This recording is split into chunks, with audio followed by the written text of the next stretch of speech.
worldwide leader in motorsports coverage, presents Speed World. Today live from the track Too Tough to Tame, it's the NASCAR Busch Grand National Series Dura Lube 200. For the 6th consecutive week, Randy LaJoie is at the top of the standings, and despite his 19th top 10 finish of the year, Todd Bodine lost ground last week. He is now 130 points behind, and Kevin LePage, speaking of last week, his 10th place finish puts him back in the top 10. Hello, everyone. I'm Jerry Punch, along with 2 former Winston Cup champions and 2 former winners here at Darlington Raceway. Benny Parsons and Ned Jarrett. And guys, I got to ask you, an old racetrack with a new turn designation, what really is the dilemma facing these drivers today? I don't think it'll have a great effect on them, Jerry, as long as he has it worked out with his spotter. That might be the biggest confusion that they might have here today. But they should have, in practice yesterday and qualifying, should have figured it out. And they do not need to go into this race today thinking, you know, hey, I don't want to get mixed up out there. Turn 1, 2, 3, and 4. They need every ounce of concentration that they can get. Well, speaking of this race today, Benny, for the past 14 years, this race has been won by Winston Cup regulars. Why is that, and could that change? Well, it's because of their experience at this racetrack, and it can change because the Busch Series, for 8 years, Ned Jarrett and I have been together. We've been talking about that when it's a jumping-off place. The Busch Series is the place, a stepping stone to the NASCAR Winston Cup. Today, it's a stopping place. Drivers have publicly said, this is where I want to be, in the NASCAR Busch Series. And when you start worrying about the race on Saturday and not the race on Sunday, you focus better and have a better chance winning. Well, the numbers favor you being right, Benny. There are 35 Busch Grand National regulars in the field, only 7 Winston Cup veterans. When we come back, we'll take a look at our Suzuki starting grid and wave the green flag on the 15th annual Dura Lube 200 from here at historic Darlington Raceway. Back in a moment.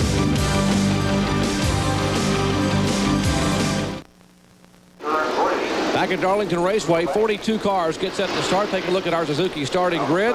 Mark Martin, his 5th pole at Darlington, South Carolina. Today's Manufacturers Championship. Today's field has 28 Chevrolets, 9 Fords, and 5 Pontiacs. And, of course, Chevrolet has clinched the Manufacturers title for the 5th time in 7 years. Our Suzuki starting grid, 42 cars will start. Mark Martin leads the charge at 5th pole at Darlington alongside a returning Busch Series veteran Jim Bound. Row 2 and all Winston Cup row, Bobby Labonte flanked by Dick Trickle. Back in row 3, last year's Rookie of the Year, Glenn Allen Jr. alongside Ricky Craven. Back in row 4, there's the point leader Randy LaJoie alongside Joe Bessie. And in row 5, rounding out the top 10, Scott Legacy from the sports car ranks and Winston Cup veteran Jeff Burton. As you see, the rest of the competitors will line up for the Dura Lube 200 today. There's row 7, Michael Walter, Ben Matt Kinder. Ned, it's going to be strange seeing these cars going down in turn 1 for the first time. And I'm sure they're going to be a little bit anxious about that too, because we've watched cars try to race into that turn before, and you just basically have to get into single file going into what is now turn 1.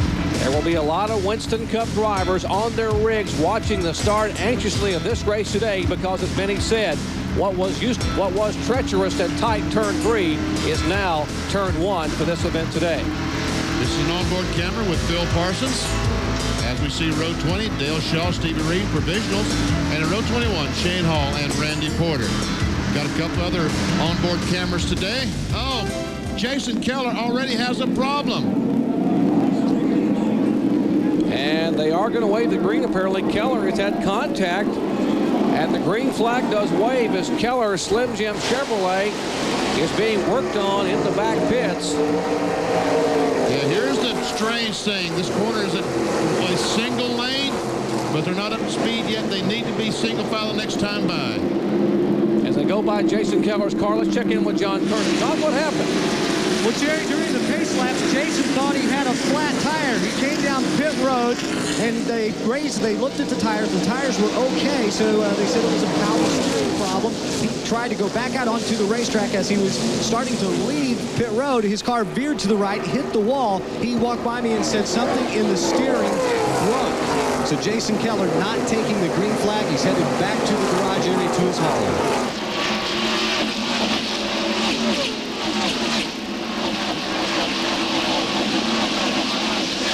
Mark Martin leading as the cars flash by. There's a battle. Bobby Labonte in the car 44 trying to take a look at second spot. That is Jim Bound in the new colors, the red and white. Car number 51, Chevrolet Monte Carlo in second spot.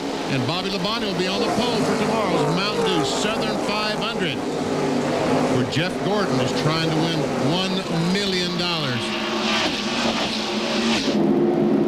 couple cars making some passes back there, including Randy LaJoy.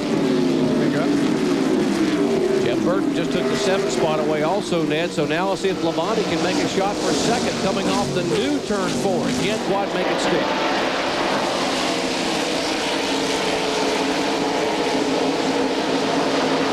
Let's see if we can show you what happened here on pit road before the start. Here is Jason Keller leaving after that pit stop that John Kernan was talking about, and it looks like the power steering, as John was talking about, the car just wouldn't turn, wouldn't steer. Now he backs up, and he's trying to turn the wheel. You can see the wheels won't turn. And now all of a sudden he does get them turned, and it's just going to veer. Looked like the tie rod came off the right front or something. Wow. Well, that's a disappointing situation. He's a native of South Carolina. Had a good build-up. A lot of fans came here to see Jason run, and didn't even get the green flag. And he runs his track awfully well because he's looking for a sponsor for next year, so that's certainly a disappointment to him. Jeff Fuller goes by Scott Lagasse. That's Fuller in the 45. Scott Lagasse in 22. There's two colorful cars. The yellow and green one is Fuller, and that brighter yellow and green is Lagasse. And there's Steve Park in the 3 car. A young man who announced this morning he will be moving to NASCAR Winston Cup next year in a Dale Earnhardt car sponsored by Pennzoil. Well, a big weekend for announcements and a big weekend for winnings here, not only in the Busch Series, but possible Winston Cup tomorrow. Jeff Gordon goes for the $1 million. Riding along now with Elliott Sadler in the Phillips 56 in-car camera. His Gary Beck-alone Chevy Monte Carlo trying to make a move inside of Jeff Krogh. And he does not get by. Krogh dives down in the corner. Wow. They're back there in the 18th, 19th, 20th positions. These guys get pretty racy, Ned. Yes, they are. Yeah, they've probably forgotten already about which turn switch. Who's that? Terry Labonte on the bottom, slow? It is Terry Labonte, slow towards the pits. That's the Bayer Alka-Seltzer Chevrolet for Terry Labonte, who won this race a year ago.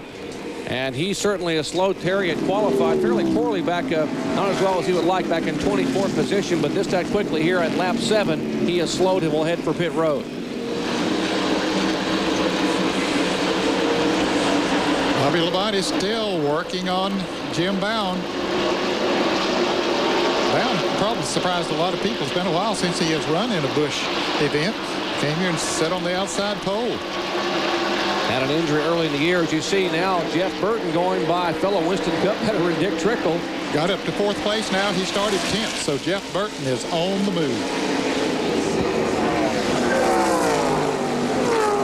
Look at him going the inside of Bobby Labonte. Makes it look easy. Wow.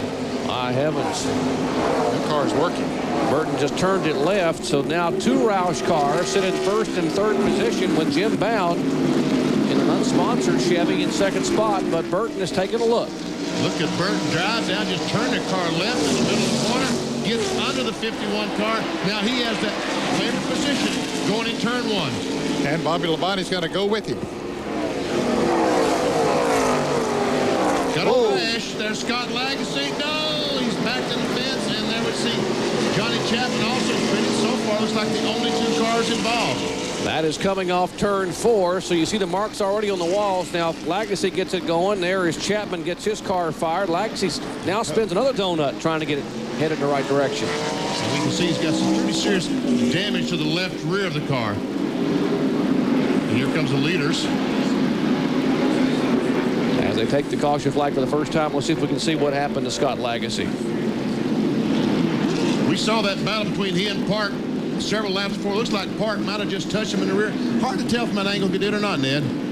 Looks like he might have. And around Scott goes up into the wall, and then Johnny Chapman either trying to slow down, maybe got tapped from behind or something. Anyway, we'll see him there. He comes into the picture and spinning around. Don't think he hit anything. Have another angle. Let's see if we can tell.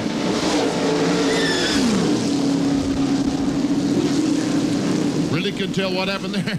Bunch of smoke. Elliott Sadler will drive through the crash.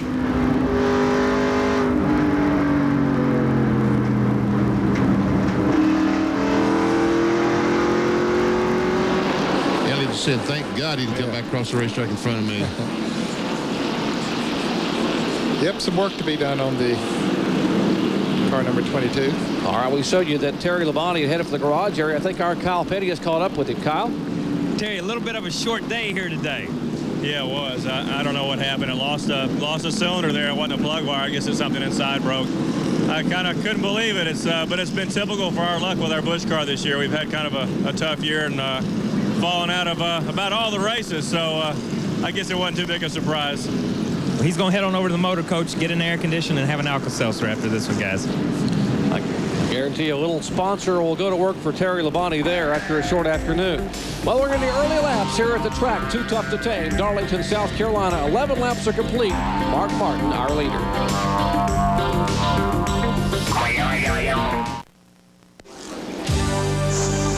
Our Speed World coverage of the NASCAR Busch Grand National Series Dura Lube 200 from the track Too Tough to Tame, Darlington Raceway, is being brought to you by Quaker Steak, the quality your car deserves.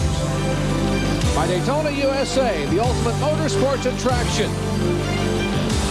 And by Suzuki. Your Suzuki motorcycle and ATV dealer has the ride you've been waiting for and the financing to get it. Heading for the green flag, including the first caution flag of the day, brought out by a spin by Scott Legacy off of turn 4. Johnny Chapman also spinning.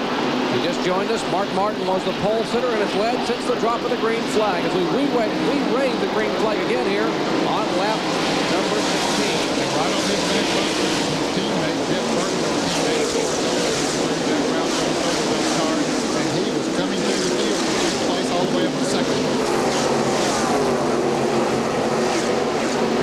63 back to the lead is Mark Martin, and now it looks like Bobby Labonte making a charge on the 9 car. There's a 29 car, Elliott Sadler trying to get by the 56 car, and Elton Sawyer on the inside. There's Mark Krogan 80, Robert Preston 47, come off the corner 2 by 2. I'm wondering if that 29 is really up to full power, Benny, of Elliott Sadler. That is back 19th and 20th now. Sawyer makes the pass on Sadler. Here comes the 47 of Robert Brussley, the Sunoco Chevy.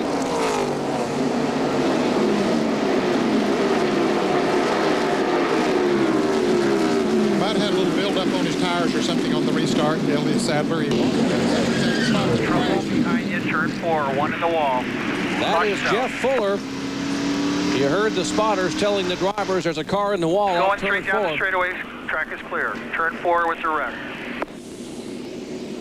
That is the Hunter Specialties Chevy Monte Carlo of Jeff Fuller. Former Rookie of the Year, former NASCAR Featherlight Modified Series champion, and that cockpit is completely full of smoke as he is trying to get the car back toward pit road. A lot of damage to that car. That's too bad. On lap 19 of 147, Jeff Fuller will take his car to the pit road. He started in 15th place here today and was running good. Mark Martin comes by once again and takes the caution flag. Well, just that quickly, we had 2 caution flags here in the first 18 laps. 200-mile event, 147 laps, $350,860 up for grabs. As you see the damage now, the pretty heavy damage on the Mike Laughlin-owned machine. See if we can watch from Phil Parsons' channel lock in-car camera and see what happened to the car number 45.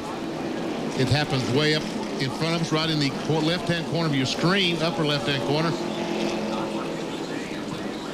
And Phil slows down. Looked like Steve Park was right behind Jeff Fuller. Don't know if they had contact or what, but evidently they did make contact because we understand that NASCAR is giving him a black flag. And penalty box, 1 lap for Steve Park. Wow. So the young man who finished first and second the last 2 times out got his first super speedway victory at Michigan on ESPN, and finished second to Jimmy Spencer last Saturday night in a slugfest at Bristol, Tennessee. is going to head to pit road from Black Flag. As you watch that car, let's check in. What about the Elliott Sadler situation, Bill Weber? Well, Dr. Punch, his crew chief Sandy Jones, said Elliott took a brief time out there and went to school and learned a few lessons as he got past there on the track. So their car's okay, their engine's okay, just Elliott learning some lessons here. And they said this morning they would be very patient. Elliott has had some good runs here in qualifying, but in his 2 previous races here, he has not had the finishes he was looking for. So after 2 disappointing races back-to-back coming in here the last 2 weeks, he's looking for a good finish here today. Boy, Elliott was our pole sitter here in the spring. As there's a consultation, Tony Uri, right side of your screen, just walking out of your picture there. That's the NASCAR official. They were talking with NASCAR, as you heard Ned Jarrett mention that you'd overheard on the radio a moment ago that they were going to have a little consultation there in the pits with a young man who has been definitely a rookie rocket this year. Take a look at Steve Park's stats. 2 wins, 8 top 5s, 14 top 10s. Most rookie points ever collected by a rookie driver. We'll come back and tell you what's happening in just a moment. Back at Darlington Raceway, the car number 3 of Steve Park is on pit road, and Bill Weber is there. Well, they brought him in. Apparently, NASCAR has told the team that Steve has been a major factor in 2 accidents. Right now, he's being held for a 1-lap penalty. Tony Uri is explaining to the NASCAR officials down here that there's no damage on our car. We haven't hit anybody. Their spotter said when the 22 went around that basically the 22 slowed on the track, and that caused that contact. Steve has also told his crew, I haven't hit anybody out here, but he is sitting out a 1-lap penalty here. Tony Uri's point is that you're taking his car out of the race for something that they're convinced they did not do. So they're very unhappy down here. NASCAR is looking at the car. Tony's been asked to step back to the wall. You can obviously see his displeasure with this decision, but Steve Park, a 1-lap penalty for being what has been termed a major factor in 2 accidents, and the car sits on pit road as the field gets ready to take the green. All right, Tony, you're obviously very upset. Steve Park, a rookie driver, leading rookie contender, currently 3rd in the point standings as the field comes by, and Park still sits there. Clear all around you. Lap 23 after 4 laps of the second caution flag of the day, and Martin carries him off into turn 1, and now Steve Park's car is released to head back to turn 1. There's Todd Bodine on the bottom of that yellow car, taking a spot away.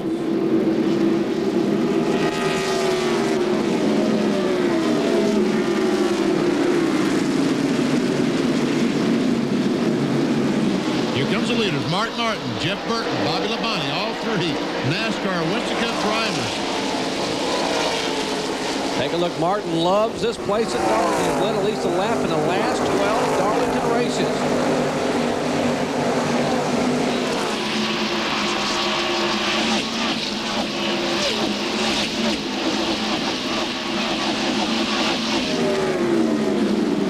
Mike McLaughlin in the car number 34, making a move and a move up front for the lead. Jeff Burton will go by Martin as he come off turn 4 down the start-finish line, and Burton will now lead a lap. Boy, Burton is like a bullet, and he has come from a good qualifying effort to just pass cars with ease and is now pulling away from Mark. Yeah, he started in 10th place, and he just picked those other 9 drivers off just as fast as he came to them. His car is handling very, very well. Here's a group of cars that's racing awfully hard. That's Robert Presley in the 47 car trying to get in on the inside the 56 car of Jeff Crow. And he saw that he was not going to be able to get in the corner, so he wisely backed off, fell back in line, and then go through the corner single file. As we ride along with Elliott Sadler, the Phillips 66 Chevrolet.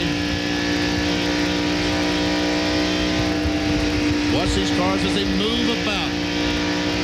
About 140, 50 miles an hour through this corner, off right up against the outside retaining wall.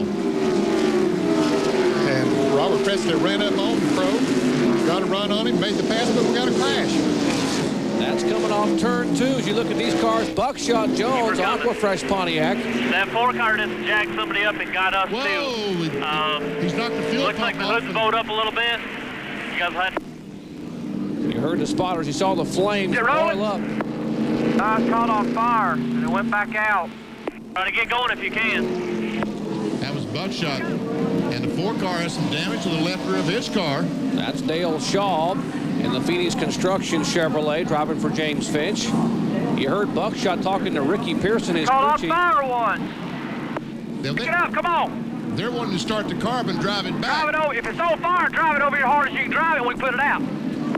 It is on fire. Yeah, Buckshot didn't want to crank Hell that no, thing I back ain't up. going no further. I'm talking about it's the flames when I crank it up. There you go, Buckshot. There you go. Ricky Pearson saying, get it over here as Did it fast knock as the you can fuel get it pump here. off of it, Tony? Did it hit that hard? Didn't look like it, but it must have if it keeps burning. That 4-car jacked somebody up, the 89 car, and got us too. All right, there. Got the hood bolt up. If we can see what happened to Buckshot, there's the 4-car. And there's a 4-car backing in the fence. And the 00 is going to turn around now. And he's already hit the outside retaining wall. And here's where he lets the clutch out, starts to drive off when he catches on fire. Ooh, the 4-car hits with the right rear as well. Like the 78 car, look at the flames there beneath the 00. Well, the fuel pump on the Chevrolet is on the right-hand side. It's the engine is somewhere in there. So Ricky Pearson, I think, hit the nail on the head. He hit the wall hard enough to knock the fuel pump off. And when they broke a fitting on the fuel pump, so when the car turns over and the fuel, it will turn the fuel pump, make the fuel pump pump fuel out, and they said so the brakes probably catch it on fire. Looked like the 78 car may have gotten Buckshot from behind. That's Nathan Butke of Dale Shaw is in to see where that tire's been flat spotted. Folks, that is a flat spot. That car spun with the brakes locked. It's down to John Kernan. Well, Dale Shaw is in. The crew has completed the work on the right side. Now working on the left side. A lot of sheet metal damage and maybe a tie rod broken or something. They've told him to shut the engine off, and now they're going to probably take him behind the wall. First, they're going to go look underneath the hood to see if something is not right in the front end of that car. And they're going to check it out and look at it. He may end up going behind the wall to try and fix this. Yeah, it looks like a tire rod's broken because both front tires are splayed out. Let's go to Bill Weber on the front stretch. And Steve Park is patrolling down pit road here. He will get 4 tires and fuel, and this will be one attempt to help him get back that lap that was taken away from him when he was held on pit road. So he brings his AC Delco Chevy into the pits, and the crew goes to work around to the right side, put on the right side tires first. Now the car falls off the jack. This will take some extra time. Fortunately for them, they're under caution, so they'll be able to make that up. Tightening the lugs on the right-hand side. Now they'll have to pull the sheet metal away, make sure it doesn't rub against those tires when the car fell off the jack. Now around to the left side. Put on the left side tires. Plenty of fuel for Park. Remember, he is a lap down.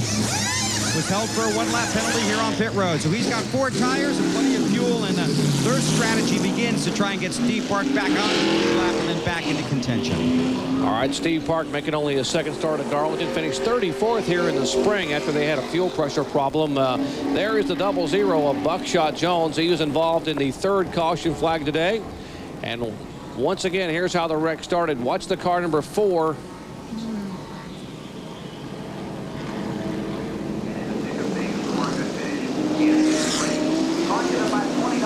It was hard to tell what initiated the spins. But there was some pretty serious damage to both cars, both the 4 and the 00. And we saw the flame of the 00. And Buckshot, I don't blame you. I think I would have sat back there and waited for the wrecker myself. All right, Buckshot Jones being shown in 6th in the point standings. Will have to get the car back in the race if they could, with just 7 events remaining, including today. So they'll try to get the car back on the racetrack. And Buckshot heads to the medical center, and we'll hopefully get a comment from him very shortly. Under caution for the 3rd time today. 29 of 147 laps are complete. Jeff Burton, our leader. It's a Sunday night baseball game of the week. Interleague play returns to ESPN as Fred McGriff and the Atlanta Braves look forward to another postseason bid. Rookie of the Year frontrunner Nomara Garcia-Parra and slugger Mo Vaughn look to play the role of spoiler. It's Sunday night baseball's game of the week on ESPN, 8 o'clock Eastern. Let's check in with John Kernan. Well, Jerry, Buckshot Jones has just been checked out in the infield care center and released. He is all right, even though he took a hard hit out there on the racetrack. Buckshot, what happened, and do you think you can get the car fixed and get it back out there? You know, let me just say first, I hate it for our sponsors, Aquafresh and Keebler, and You know, I think we would have had a decent car today, but we didn't qualify good. I'm not sure what happened. You know, I got back to the pole. I don't know if he checked up or he got it to someone else. Just an accident. Nobody's fault or anything. Just hope we can get it back so we can get a couple more points. Well, they've taken the car to the garage area, and they've gone to work on it. They will try and get Buckshot Jones back out in the race. To Kyle Petty. But during the caution, I went down to the number 9, Jeff Burton's pit, to talk to Tommy and Buddy and see how things were going. I said, they sent me from the truck down here to see if you guys were pretty pleased. I said, you think you're going to lap the field here? And they said, not in the first half, but look for it in the second half, guys. What an indication that Jeff Burton is just that good. Ed said a little bit ago he qualified 10th, and boy, he has not been challenged that much since then. Now that third place car there is Steve Park. He's a lap down. And he has those fresher tires on. He got off to a little bit of a slow start. Sometimes when you go into that first corner with those new tires, it doesn't stick the way you'd like for it to. But now that those are getting seated in, see, he's back up on Mark Martin. He'll try to get back by them and get back in the lead lap. Mark Martin moves over and lets him go. And indeed, Ed, Steve Park trying to reel in Jeff Burton, trying to get back on the lead lap. There's the rundown. Burton and Martin are the 2 leaders, 2 Roush cars, and Bobby Labonte has 3 Weston Cup regulars at the top of the field. Jim Bound, good run, returning the Busch Series competition in his Chevrolet. And Steve Park, with those fresh tires, doesn't look like he's able to close in that much on Jeff Burton. Now, Martin and Burton, you know, they got 35 laps on their tires, but about half of that's on the caution, so they haven't used it, and they've had a chance to cool back off. Now, maybe after they run 4 or 5 laps, don't know if that'll work to Park's advantage or not, but you're right. Right now, he's not closing in on it. Ever seen the 34 car, Mike McLaughlin, Royal Oak?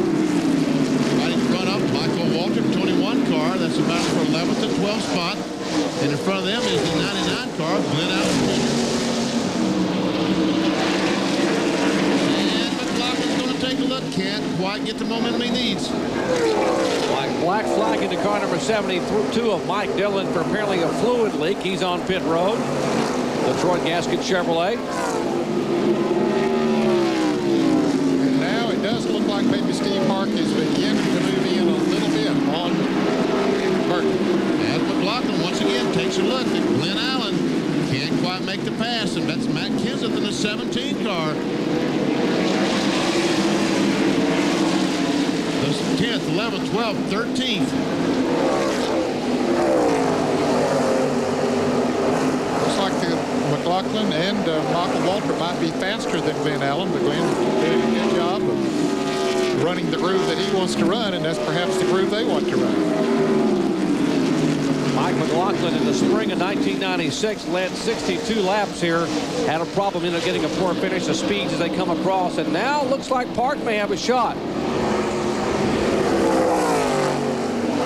The arrows on the right are the fastest 3 cars that time by. The fastest car was Mark Martin, and then the second fastest, Jeff Burton. The third fastest car was the 63 car of Tracy Leslie. The 3 car obviously is faster than these cars, but he is a lap down. He's past the top 25 in position, so we did not register his speed that time.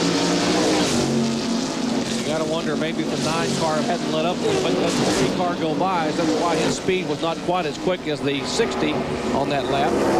I think that's a fair statement. We're staying right with Steve Park. After Park got by. And Burton is running away from Mark Martin, which is hard to do in a Busch race. Just how tight are things at Darlington? We'll take a look at the car number 38. Selton Sawyer. Oh, he gets down on the apron of the racetrack. He's trying to pass Jeff Krogh.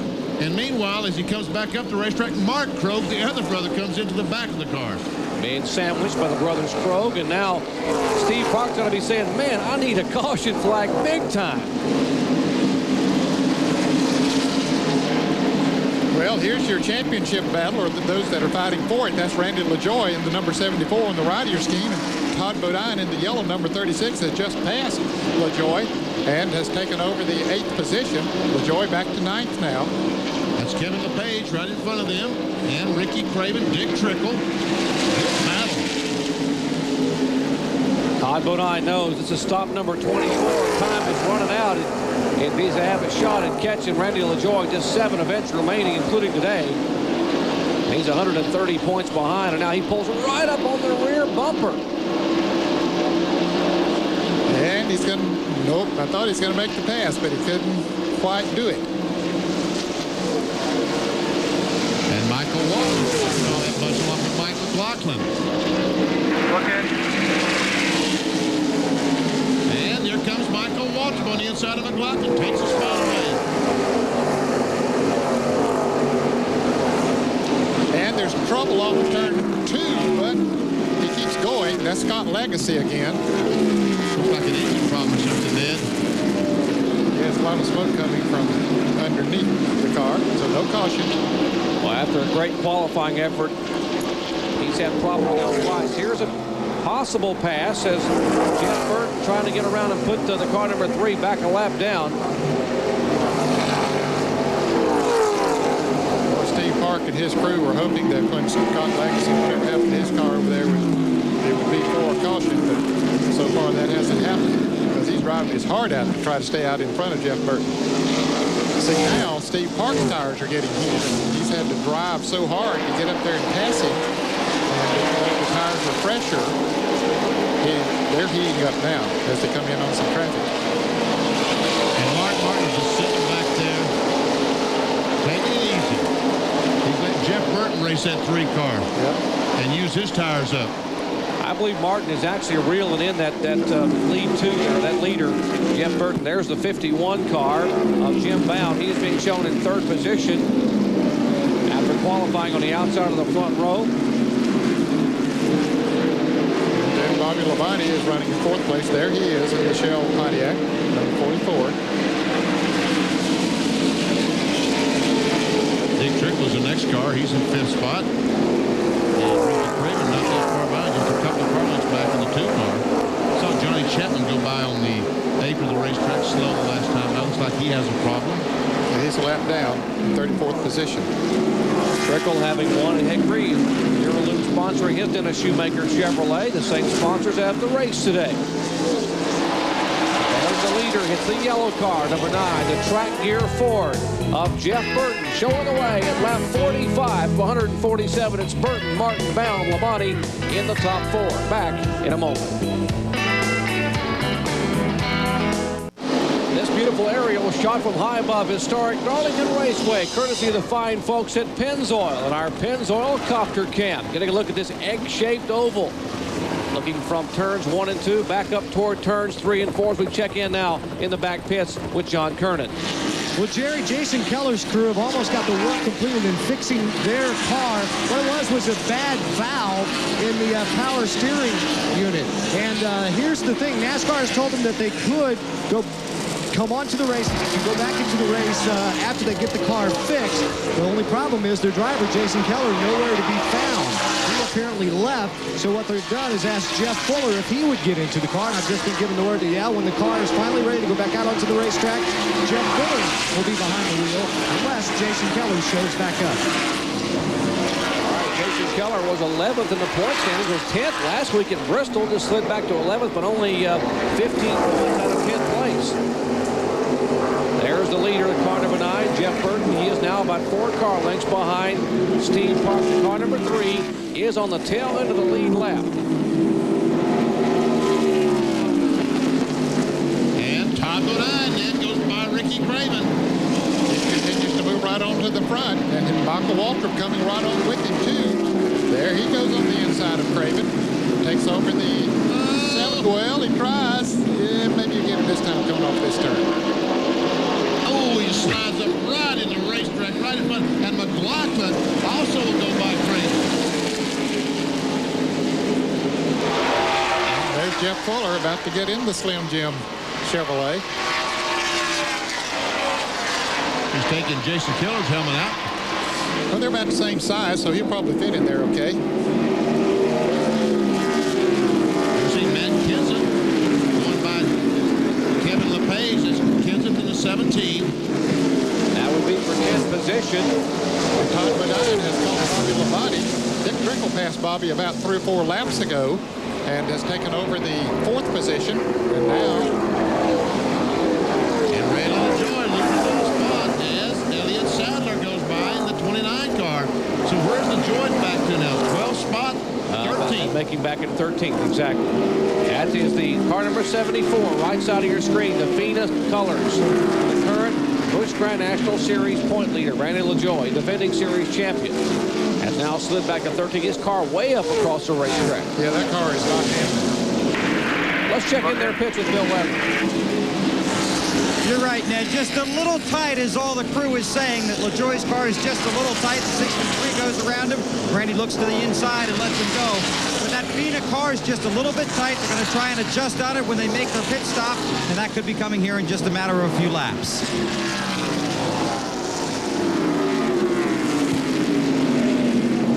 Take a look at the speeds at the line. And you can see there, Ed Bird, the leader.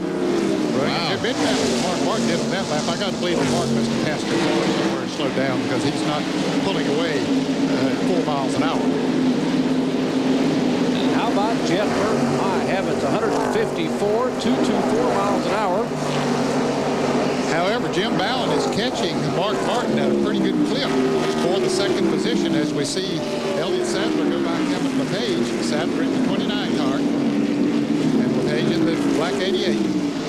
That time we see that the 9 car slowed down to 151, and the reason is because he's racing with the 3 car on Steve Park. Maybe that 150 mile an hour is a true speed for Mark Martin. He doesn't seem to be running as fast. Here, Jim Bowen in the red 51 has caught Mark Martin. They go by the 08 of Kevin Simmons. And Jim Bowen, what a great run for Bowen.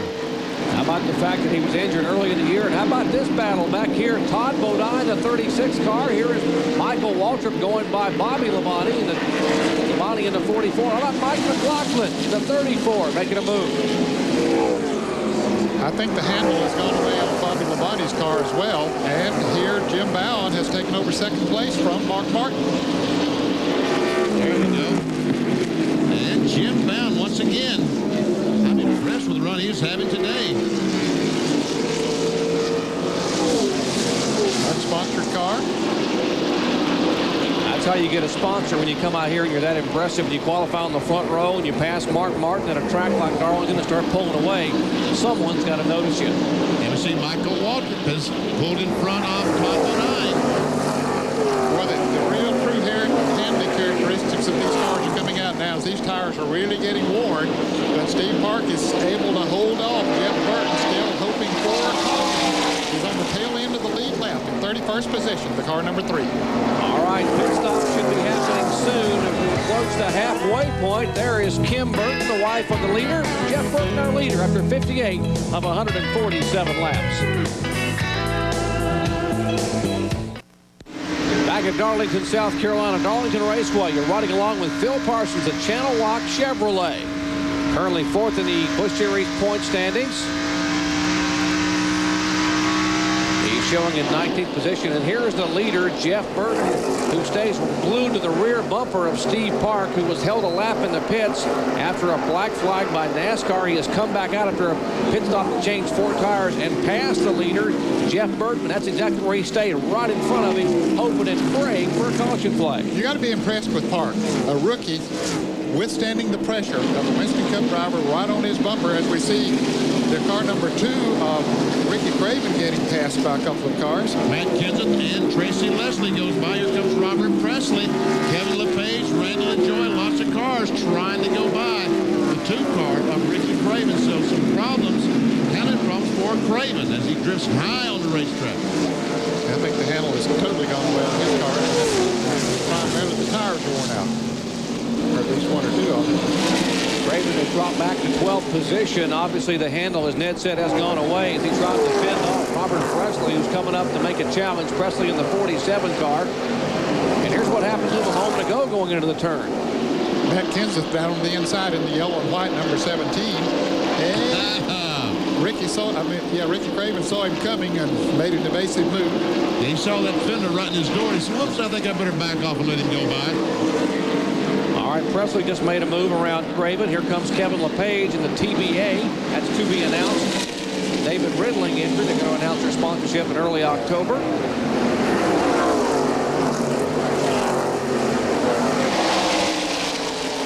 Leader coming up on heavy traffic. All right, so pit stops will be coming up very, very shortly as we are about 10 laps away from the halfway point. Good crowd on hand watching Busch Series action. We'll be back in a moment.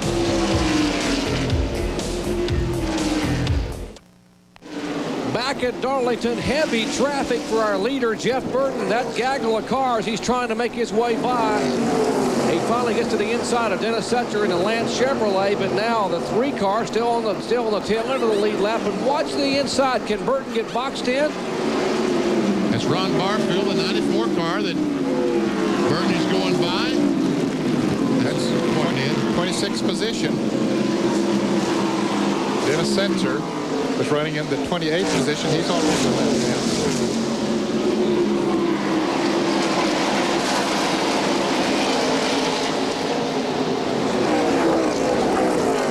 Jeff Burton now, folks, 145 miles per hour as he tries to go around the traffic. And the 51 car bound was 5 miles per hour faster that time than Jeff Burton. But it's simply because of the traffic. They just have to get it is to pass this old racetrack.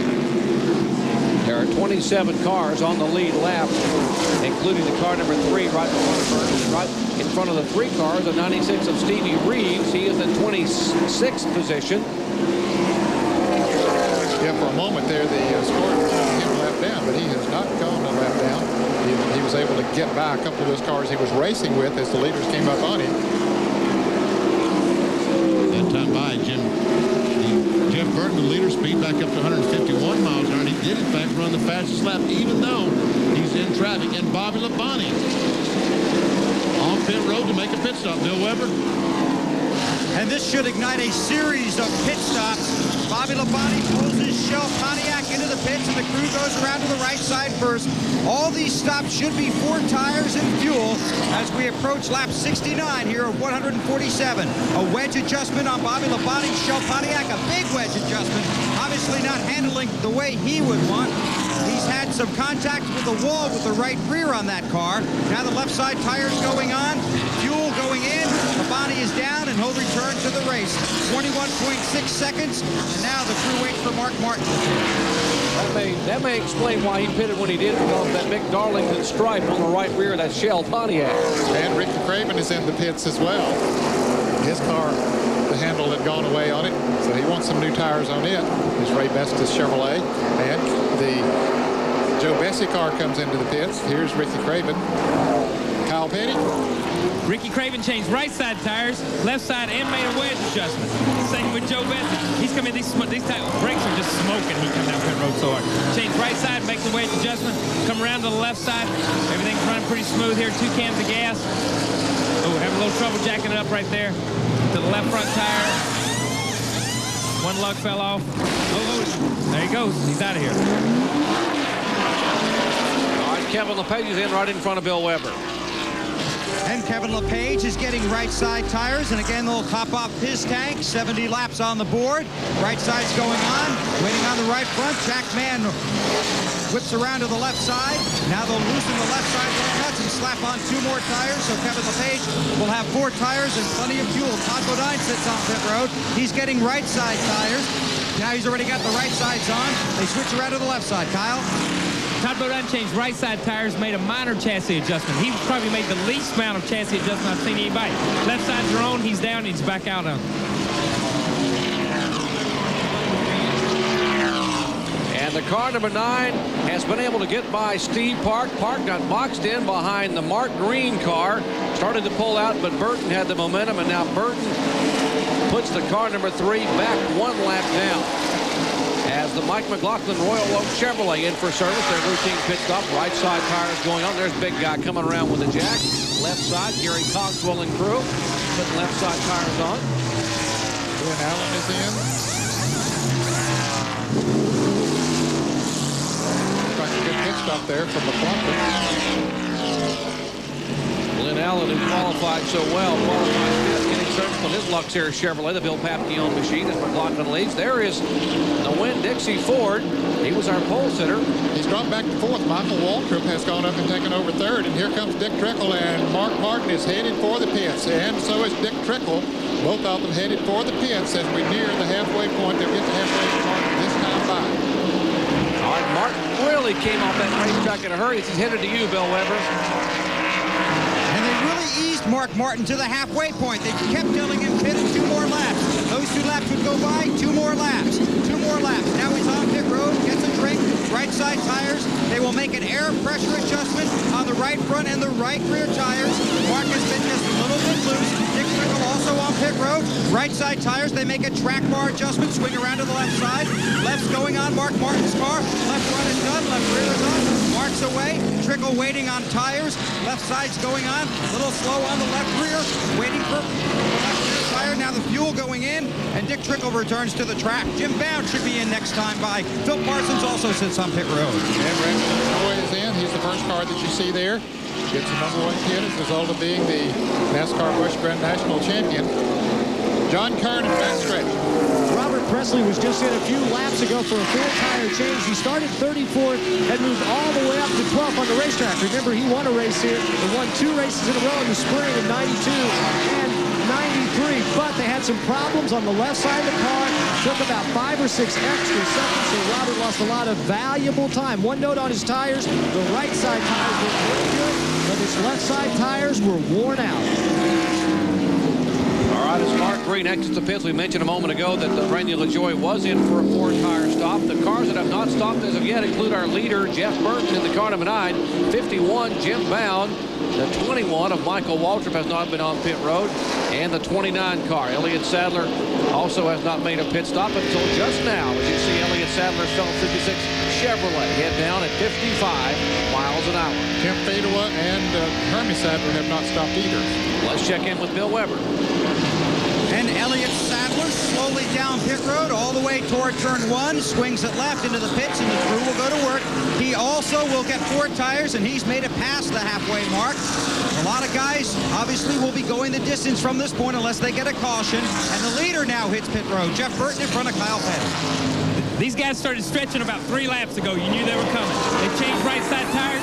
They're on the left side. They're putting 2 cans of gas in it. They're the only team that's left their wedge wrench on this side of the wall. No chassis adjustments at all. He's getting ready to be out and gone. Mike Walker he changed right sides, come around to the left sides. They're putting the second can of gas in. Michael made a slight chassis adjustment over here. Onto the left front. Car's up. Car's getting ready down. It's gone. Michael Waltrip leaves. The 51 car of Jim Bound will come on the pit road, but he came on very, very slowly. And Bill Weber, he is headed toward you. Very cautiously down pit road. An amazing afternoon so far for Jim Bound, making his return to the Busch Series in a brand new race car. Several members from Cale Yarborough's RCA Ford Winston Cup team are here. They're putting right side tires on, tightening the lug nuts. Bound getting fuel, signals to his father from the cockpit that everything's okay. Now rests his hand. Come around to the left side. Jack slides underneath. Lug nuts coming off. Tires off. Putting fresh Goodyear Eagles on the left side. Clean the windshield. Cleaning the grill. 23 seconds and change. 23.9 for Jim Bound, but still a great afternoon so far for him. All right, as Bound exits pit road, we are showing 78 laps complete. We are past the halfway point here in the Dura Lube 200. 147 laps comprise this 200-mile event as Todd Bodine continues to be on the move in the Stanley Tools Pontiac. And there comes Bobby Labonte. He and Todd Bodine racing for position, and that would be for the 12th spot.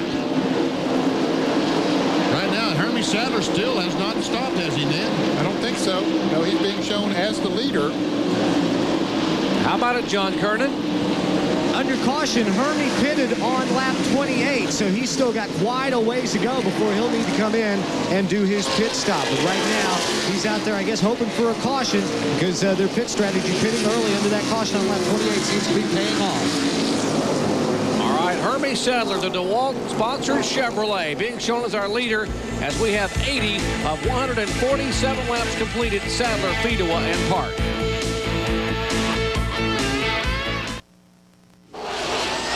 Track Facts are brought to you by Quaker State, the quality your car deserves.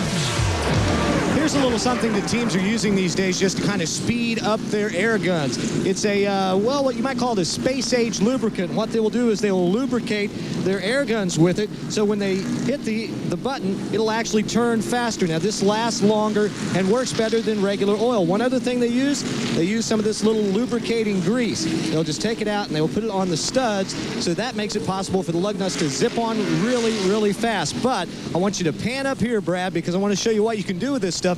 Best thing about this grease is you can also use it as sunblock, and it works really, really well. I don't think I'd put the grease on. How about this guy right here? The caution has put him back on the lead lap, and now Tony Uri and company will get the AC Delco car in for a 4-tire change. Mark Martin also back in the pits. There's Tim Feedaway in. Todd Bodine is in. Bobby Labonte, Ricky Craven, Dick Trickle. You see the work now being done up and down pit road. There is Dick Trickle's Dura Lube Chevrolet. Caution being shown here on lap 82, and there's Tim Feedaway, who's being shown in the top 5. Have trouble getting the left side jack under the Feedaway car. Now they finally do get it under, and they get his car jacked up. As we check in the back pits with John Kernan.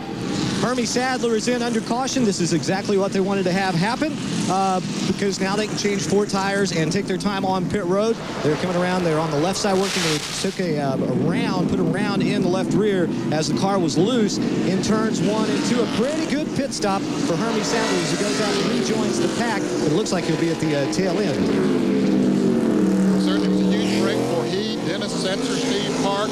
A lot of cars that had stopped during one of those other cautions and were continuing to run out there. They were almost a lap down before the leaders started making their pit stop, but now they're right back in it. Only 16 cars on the lead lap.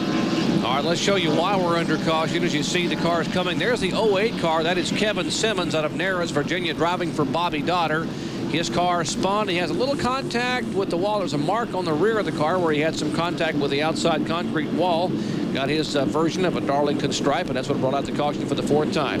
As we are under caution here, after 84 of 147 laps, caution being shown for the 4th time today. Jeff Burton is being shown as the leader.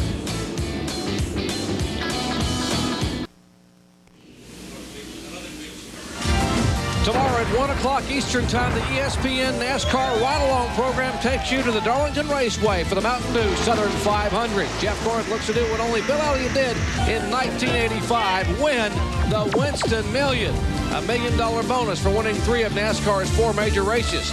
It all starts with NASCAR today, 12:30 p.m. Eastern Time, and then our live coverage at 1 o'clock. Our field summary after 85 of 147 laps, Jeff Burton back atop the leaderboard. Nathan Butke being shown in 2nd spot. Mike McLaughlin, Michael Waltrip, and Jim Bound. That great run holding on to a top 5. Now, I said a moment ago there are only 16 cars on the lead lap. Some of these cars made a pit stop, and it'll catch up to them. They're going to be a lap down once they come back to the start-finish line, and they're coming back to the start-finish line and get the green flag for a restart. Shane Hall on the outside, trying to get a lap back. That's also the 29 car. Elliott Sadler, both those cars a lap behind. Yeah. I guess the car in 4th spot is actually the leader's about the 8th place car. Yeah, he's put the car back in the pack, and that's why. And this is going to be a break for those cars. Wow, what a crash. Heavy impact. One car gets airborne, goes over another race car. That is the Johnny Chapman machine that is showing all the flames in the backstretch. His car, the Alarm South Ford, comes to a halt. He has pulled the inside fire extinguisher. He is trying to get out of the car, and now the safety crews are there. The crews still up to speed. They're trying to get the field wound down as they need to pull Chapman away from the racetrack, and finally do, because the cars now, the field comes off of turn 2. My heavens, so quickly things can happen. 3 cars coming together. One car looked to get airborne momentarily as it came over the front end of another car. There's what's they've gotten the fire extinguished on the Alarm South Ford. And there's the driver, Johnny Chapman.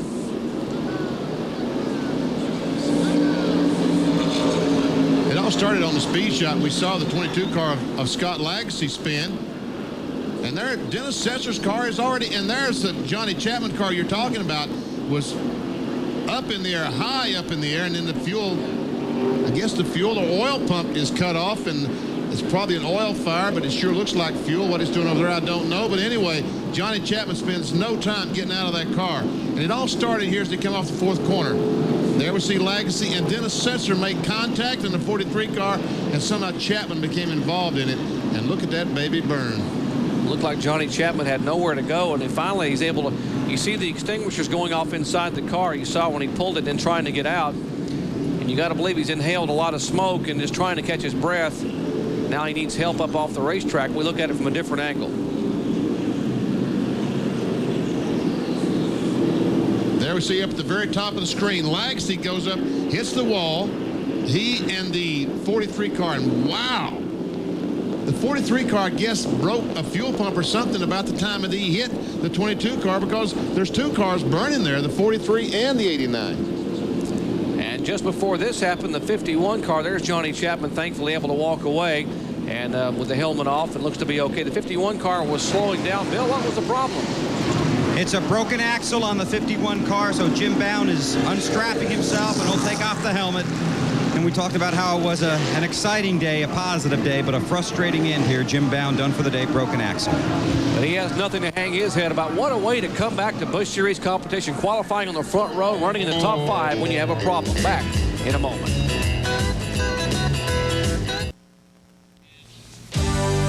Our Speed World coverage of the NASCAR Busch Grand National Series Dura Lube 200 from the famed Darlington Raceway in Darlington, South Carolina is being brought to you by the more than 1,675 AutoZone stores across America. AutoZone, the best parts in auto parts.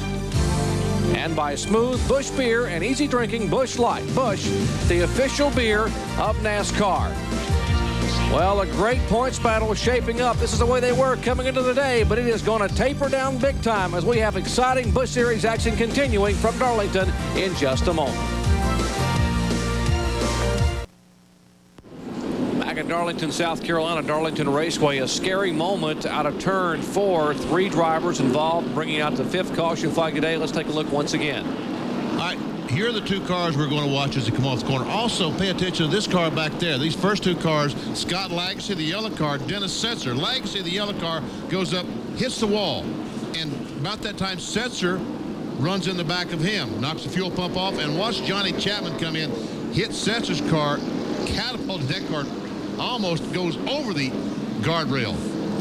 And Benny, I got to believe there was some grease on that track up there, some oil or something. Michael Waltrip in that shot you were showing there turned completely crossways as he was coming off of that corner too. As we check in now in the pits with Bill Weber. Bill? Well, some of that fluid may have come from Jim Bound's car. You're out of the race after a great run. What happened, Jim? Well, the axle broke there on the restart and knocked the dust cap off, which is what keeps the grease in. So I hauled it down the racetrack, then my axle slid out. So I am guilty for causing that last caution. If part of my car broke and it caused somebody else some problems, I hate that. You had a great qualifying run, and your car was running well here in this race. Yeah, I really think we had a pretty good chance to win. We really did. In the long run, I was real good. The 9 car was a little bit better in the early part, but the second half of the run, I could catch back up. So I thought I had a shot at him. I had track position on him, but it didn't work out that way. But I tell you, I got to thank all the volunteers that helped me, Rose Auto Wrecking, Brigadier Homes, Quality Homes, and Barefoots, because everybody pitched in a little bit in this effort because we can't afford to go a whole long ways, but we go hard when we go. Okay, and they went real hard today, and as we go down and look at this tire, you can see the fluid here, the grease, the oil is coated the wheel and the tire as well. In fact, Mark Martin was right behind Jim on the racetrack when he broke that axle, and Mark came in, got his front end of the car checked, and got his windshield cleaned because it was covered with all that fluid.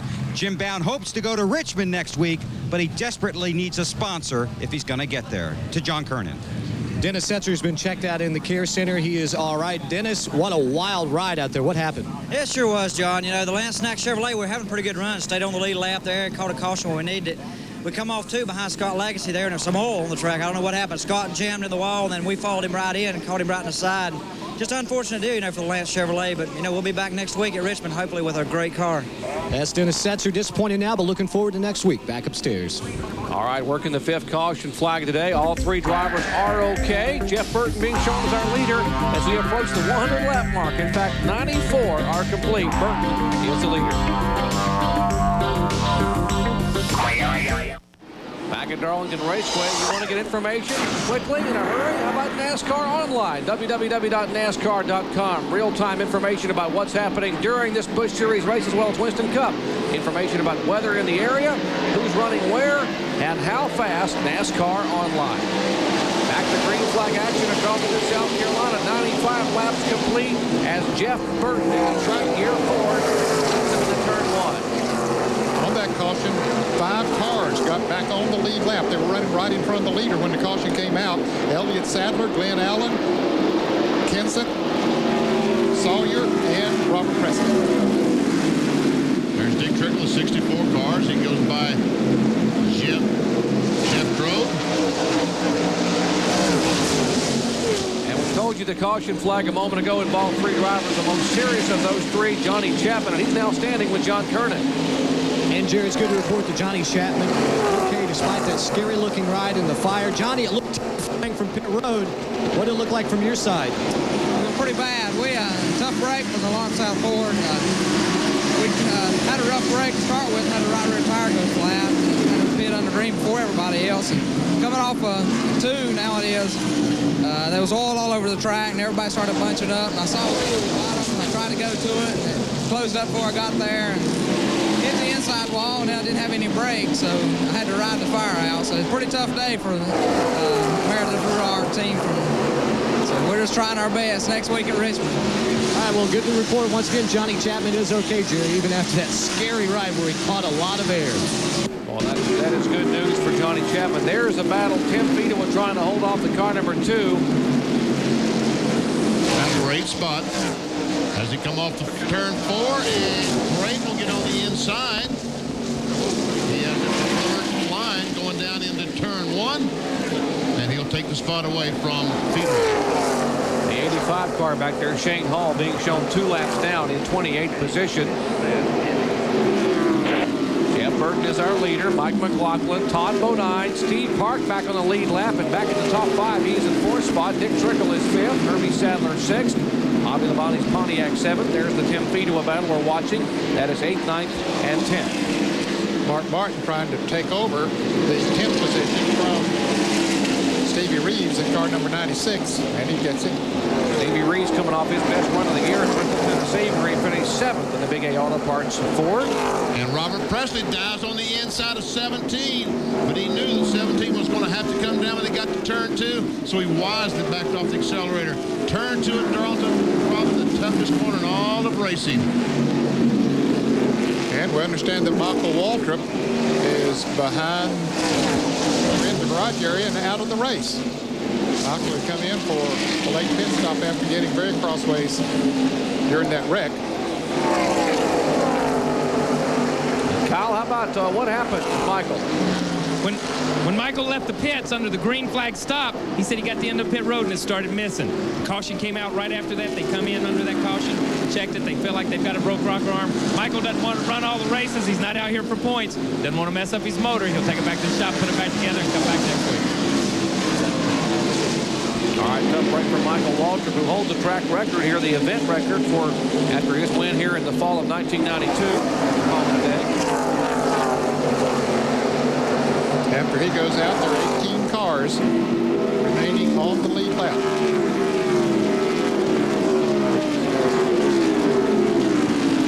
All right, 46 laps remaining. Our AutoZone race recap shows that our leader is Jeff Burton, who started back in 10th position. There is Burton in the car number 9. Left side of your screen has led 72 of 101 laps. There have been 4 lead changes, 5 cautions for a total of 33 laps. That's why the average speed now to 106.788 miles per hour. Our lap leaders, Jeff Burton, Mark Martin, our pole sitter, Hermie Sadler, led 5 laps, and Jim Bound. Off track, those drivers that are still getting their cars worked on, Dennis Setzer and Lance Chevrolet trying to get back out. And those cars, speaking of out, parked at Michael Waltrip, Jim Bound, Johnny Chapman, Randy Porter, Mike Dillon, and one more page showing Scott Lagasse, Jeff Fuller, and Terry Labonte. And, of course, as we just reported, the 21 car, Michael Waltrip. I think you went over that. I missed you when you went by. You might mention that Jeff Fuller is driving the 57 car. He is, although his car number 45 has had problems and had to go behind the wall. He's in the Slim Jim Chevrolet. There's a second, third, fourth, fifth place cars as they go blowing by Buckshot Jones' car. Oh, Buckshot goes up, smacks the wall off turn 4. Of course, he's trying to, the car's already torn up, so all he's doing is tearing up to pieces. There's, oh, and you see the 34 car, McLaughlin drift high on the racetrack. Again, that's his teammate, the 36, right behind him. As Top Line tries to get behind Steve Park. Remember, just a little bit ago was a lap down. Now back in 4th spot, battling to try to get back to the front. Our split fire snapshot on Steve Park. He was back in 38th position on lap 22 when he was black flagged. They held him a lap. They came in and Tony Uri made the call and put 4 tires on. He came back past the leader, held on, and got back on the lead lap when they were able to stay out after the leader's pit stops, and the caution came out ahead. What an effort for that team. That is quite an effort, and I'm sure some fans are wondering, hey, we saw Jeff Burton pass him and put him a lap down. Well, what happened then, Jeff Burton made a pit stop, and so that put Steve Park back on the lead lap. And when the caution came out, he was able to catch up to the pace car and make his pit stop as a lead lap car. Exactly. The 63 car of Tracy Leslie, 4th car in line there, is a lap down. Wow. Phil Parsons can't see anything. There's a racetrack there somewhere, Phil, I'm sure.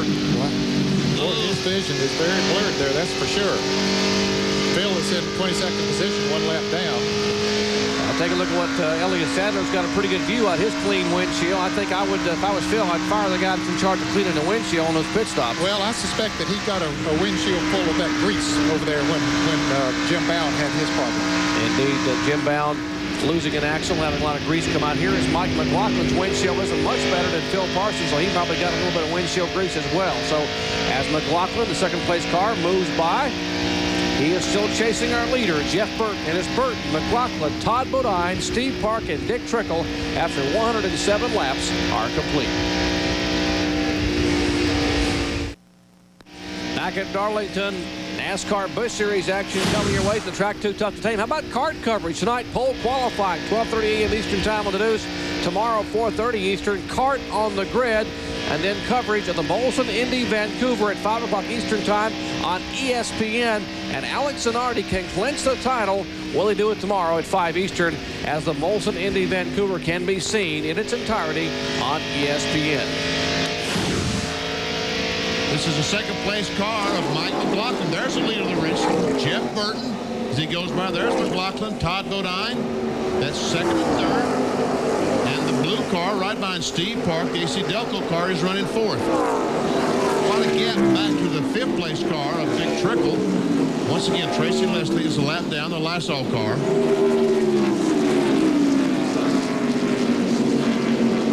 There's a car number 3 in 4th position. The 4th place car, I should say the 5th place car, is the 64 car, the Dura Lube Chevy, and there he comes into your screen. That's Dick Trickle.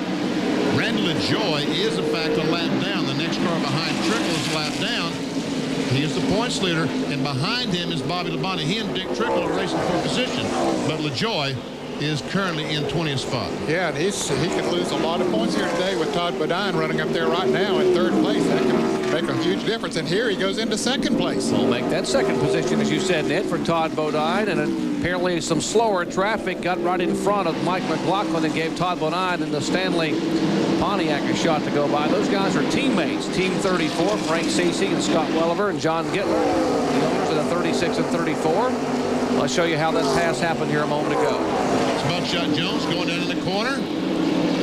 And 34 car McLaughlin had to back up because Buckshot in his way just a little bit. And that's all that Todd Bodine needed to drive on the inside. Here's 8th, 9th, and 10th position. The 1 car, the DeWalt Chevy of Hermie Sadler. The 2, the Rebestos machine of Ricky Craven. The 29 of Elliott Sadler. So it's a Sadler sandwich. I should say Sadler sandwich and Craven. And that is for position.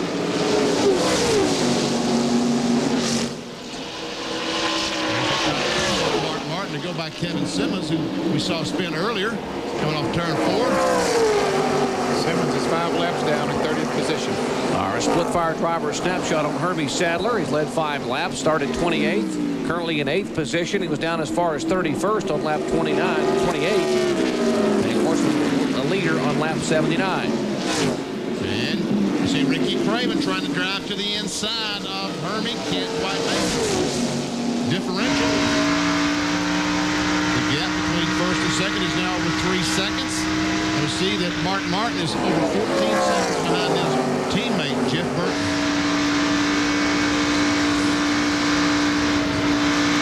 And those marks there show you the 3 fastest guys at the line. Car number 9, Jeff Burton, no surprise to the fastest car being clocked. Some of the drivers are complaining about oil on the racetrack as we see Ricky Craven very, very high. Like he was trying to get a run on Hermie, could not quite make it. Instead, let Elliott Sadler get a run on him.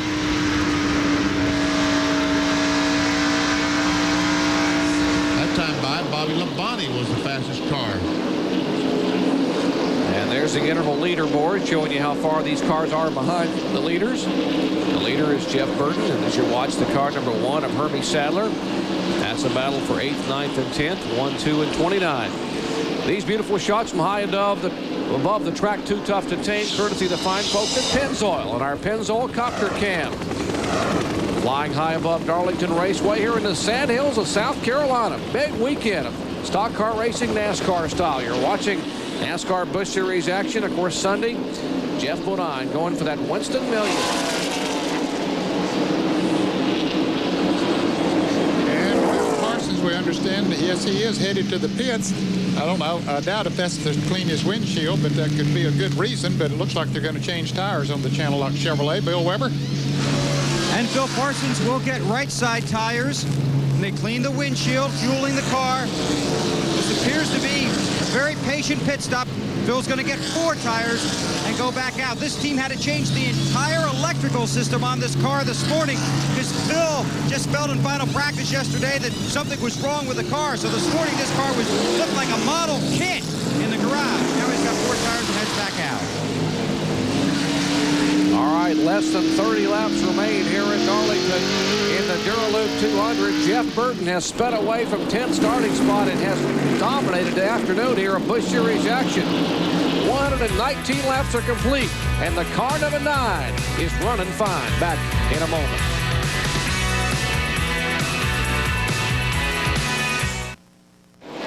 Back at Darlington Raceway in Darlington, South Carolina. They're starting to get a little racy back here. That is Todd Bodine, second.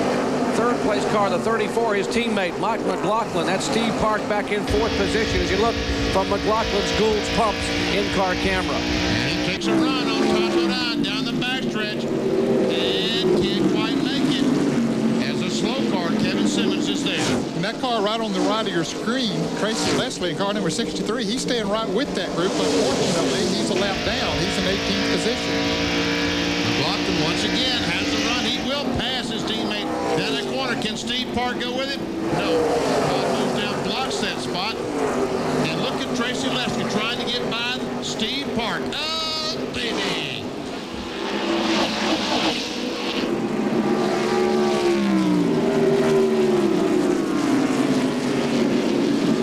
I think that 63 had been raced into position, Ned.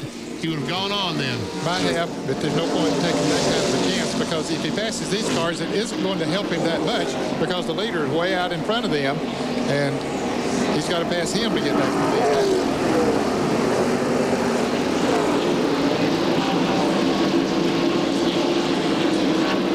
These guys are coming out of turn 2. The leader is already entering turn 3. That's how far the margin is between the lead car of Jeff Burton and Mike McLaughlin. As we'll have the cars coming out of turn 4, and we'll check the speeds at the line.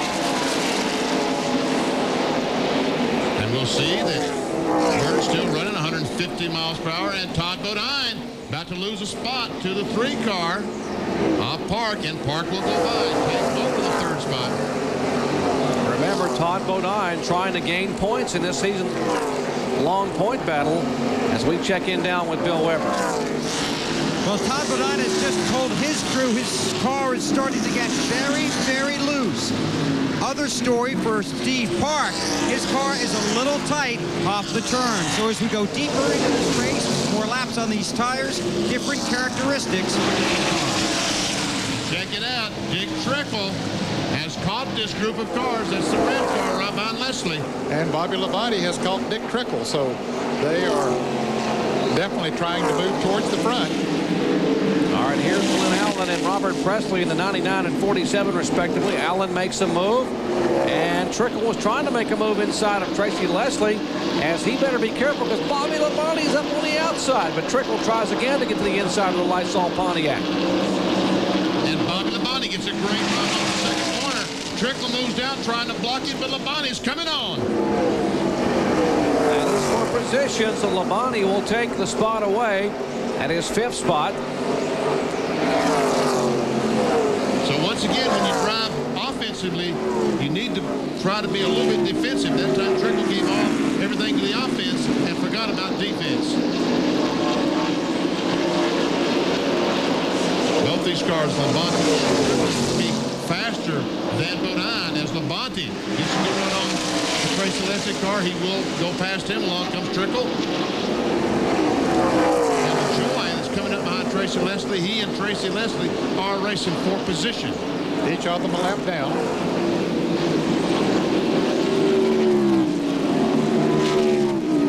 And here's Labonte trying to make a move on Todd Bodine and does it. Trickle tries to follow. You heard Bill Weber mention that Todd Bodine reporting his car was very loose. He slides way up across the racetrack, gives away 2 spots, but really can't do much about it as both Bobby Labonte and Trickle go by.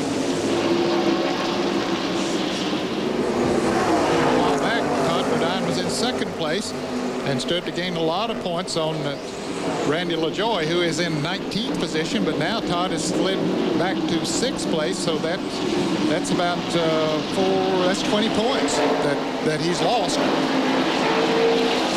7 events remaining, 6 after today, and 130 points separate Randy LaJoie from Todd Bodine coming into today.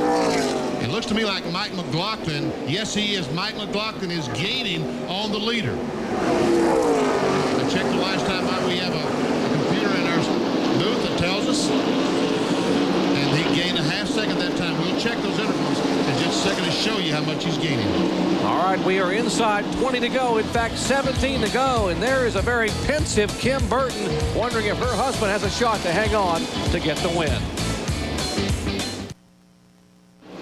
Back at Darlington Raceway, Darlington, South Carolina.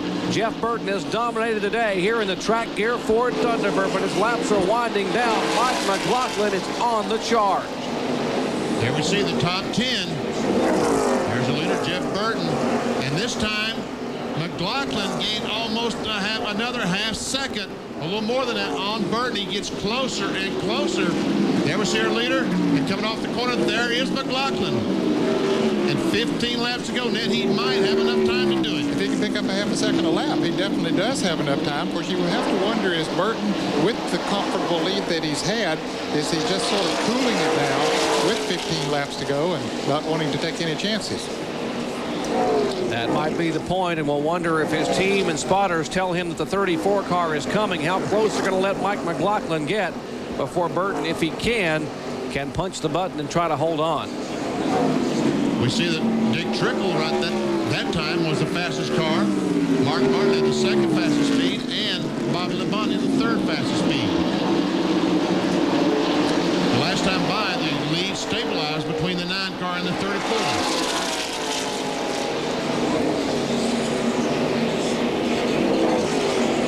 And this time, he gained about 4/10 of a second.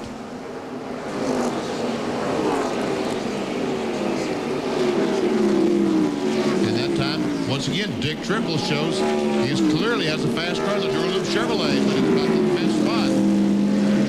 And I tend to believe you're right, that maybe Jeff Burton, knowing how treacherous this racetrack can be in the late laps when it gets a little slippery, maybe he's sort of biding his time, waiting and watching, knowing I can hang on these last 12 or 13 laps.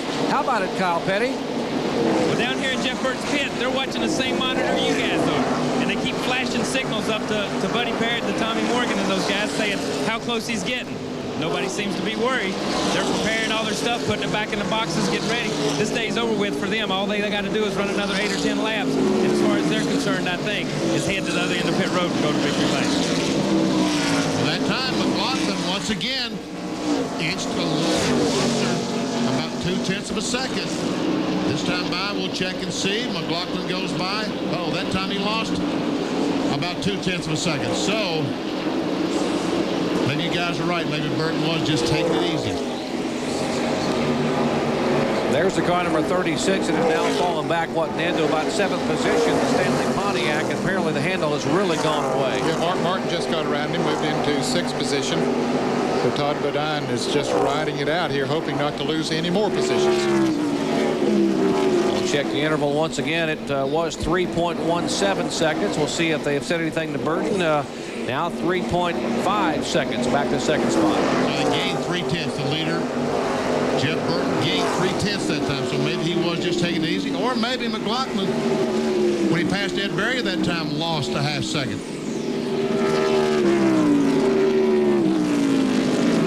Don't you know Magic Shoes love to win at the Southern tradition, Darlington. You know, he led 62 laps here back in the spring of 1996. Ended up having a problem with the car being swept up in someone else's accident. Had a terrible finish, but has run well. We told you that the points battle should be starting to taper in a little bit here. Good run for Todd Bodine with 6 events remaining after today. There's a Stanley Pontiac being shown back in 7th position, and points were awarded now. What was a 130-point margin for LaJoie would now be less than 100. In fact, less than 95, down to 93 points for Todd Bodine.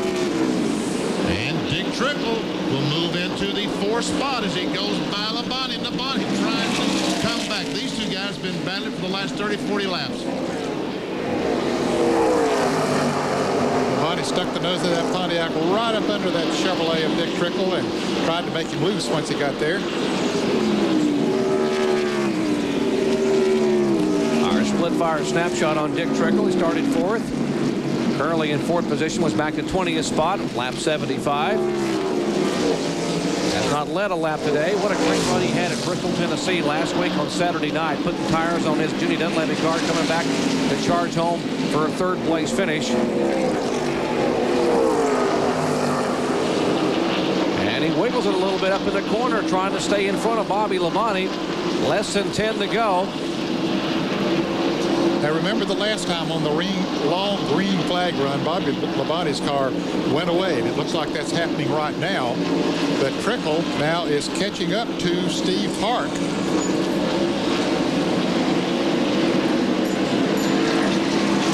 Park ranking in 3rd. You can see how close he has moved in. Park is in that car number 3 there, right in front of Trickle. And fans, we've been watching an interval between the leader, Jeff Burton, and McLaughlin. McLaughlin is now 4 seconds behind, so he got it down to a little under 3 seconds and has lost a 1.5 seconds in the last few laps. So Jeff Burton clearly right now is last in the field. All right, these shots courtesy of the fine folks at Pennzoil and our Pennzoil copter cam flying high above the Sandhill area of South Carolina, Darlington Raceway, for what is a huge weekend for NASCAR and for us at ESPN here as we bring you coverage of tomorrow, of course, on Sunday, coverage, flag-to-flag coverage of the 48th Mountain Dew Southern 500. There's the battle for the 9th spot between Ricky Craven, the 2 car, and Elliott Sadler, the 29 car. This is once again 9th spot, as you can see from the pylon on your screen. Dick Trickle making a run on the car number 3.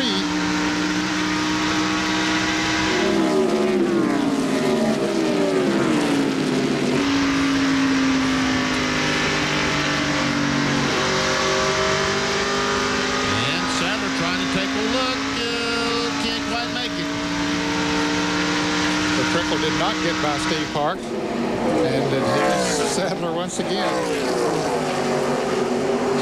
Turn 3.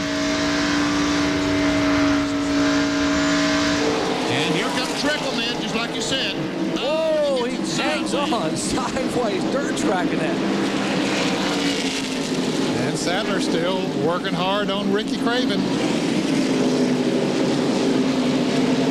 For 9th position, actually. Whoa, and Sadler gets a little slippery. I think all these guys right now are just slipping and sliding, trying to gain positions if he can, but basically trying to hang on.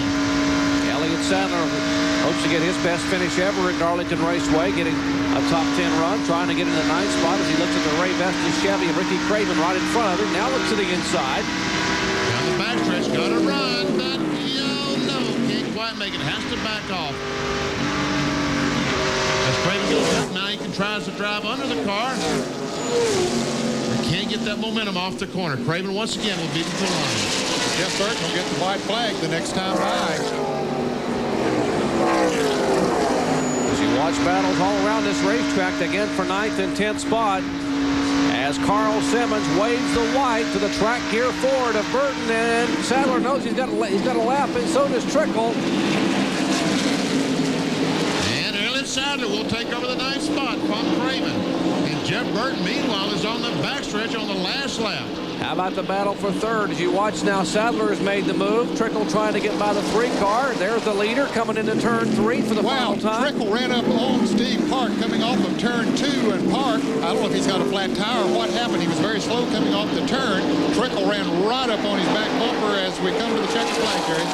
Checkered flag, and Jeff Burton takes the victory, his 2nd of the 1997 season. Mike McLaughlin will finish 2nd, Dick Trickle 3rd, Bobby Labonte 4th. And they're showing now in 5th position would be the Steve Park car, as you said, Ned. And the car number 36 will finish in 8th spot. We've met 60 car of Mark Martin in 6th. The 7th goes to Hermie Sadler. 8th is Todd Bodine. 9th, Elliott Sadler. And 10th would be the car number 2 of Ricky Craven. Okay, let's watch coming off of turn 2 over here. Trickle in the red, number 64, and Steve Park's car got loose or something, and Trickle ran right up into him. Couldn't help it. He had a good run coming off that corner. Bobby Labonte went on by 2. All right, let's check in the winner's pits with Kyle Petty. Well, these guys have been calm down here all day long. Checkered flag. Man, you guys look like you had it in the bag all day. It looked like it was a perfect day.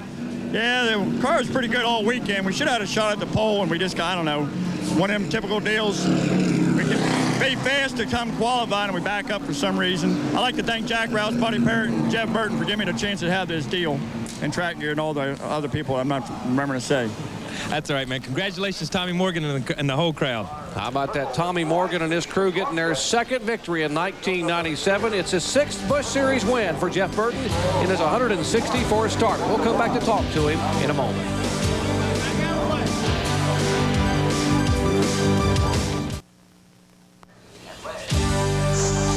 Our Speed Road coverage of the NASCAR Busch Grand National Series Dura Lube 200 from the track Too Tough to Tame, famed Darlington Raceway, has been brought to you by the Exide NASCAR Select.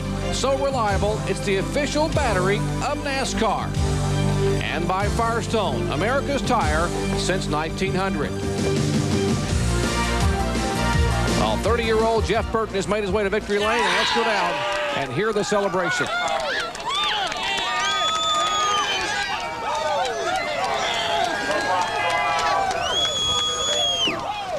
Well, the dry cleaning bill is going to be a little high. Gatorade for everybody, a shower, and Jeff Burton, an amazingly successful season, continues with a win here at Darlington. Congratulations. Well, I tell you what, we got a great team. Run this car out of our Winston Cup shop, and everybody at our shop does a great job. And Track Gears has been a great sponsor for us, and without Jack Roush and Ford and everybody that makes this thing work, I couldn't do this. And these guys right here are a lot of them you see on the Exide team, a lot of them you see on this team. We just get mixed together and do a good job. Very stout race car you had here, Jeff. You had them covered from the green flag. It was a lot better than I thought it was going to be. That's the truth. I was worried about it. The tires were really good today. To be Darlington and as abrasive as it is, the Goodyears did a great job, and it was it had a lot more grip than I've ever had. And there at the end, I was real loose. They kept saying, take your time, take your time. Well, I was going as fast as I could go. That's just all that I had left. I know you're going to enjoy this for about 10 minutes. How about tomorrow? Well, this morning the car was really good. That car will be as good tomorrow afternoon as it was this morning, and then at least they'll know we were there. You never know what's going to happen in a race, but at least it would be a threat. Congratulations. Thank you. Jeff Burton wins here at Darlington on Saturday. He's hoping to repeat that on Sunday. Boy, Burton ran like a bullet, leading 118 laps. As you look at our final results from Darlington, guys, what a show here in Busch Series style. Darlington is always excited. Today was only 200 miles. Tomorrow, 500 miles of the same action. As you can see, 16 cars on the lead lap. All right, just 6 events remaining on the NASCAR Busch Series Tour for 1997, and the point standings are starting to close up a little bit. Todd Bodine now draws to within 97 points of LaJoie as we go to Richmond, Virginia next Friday night. Of course, coming up, more action from Darlington. Happy hour coverage, 9 o'clock Eastern time tonight on the Deuce. Tomorrow, NASCAR Today, 12:30 p.m. Eastern time, then our live flag-to-flag coverage of the Mountain Dew Southern 500. Remember, college football coming up next. The Residence Inn College Football Scoreboard coming up next. For Ned Jarrett, Kyle Petty, John Kernan, Bill Weber, and Benny Parsons, I'm Jerry Punch congratulating Jeff Burton. This has been a presentation of ESPN, the worldwide leader in sports.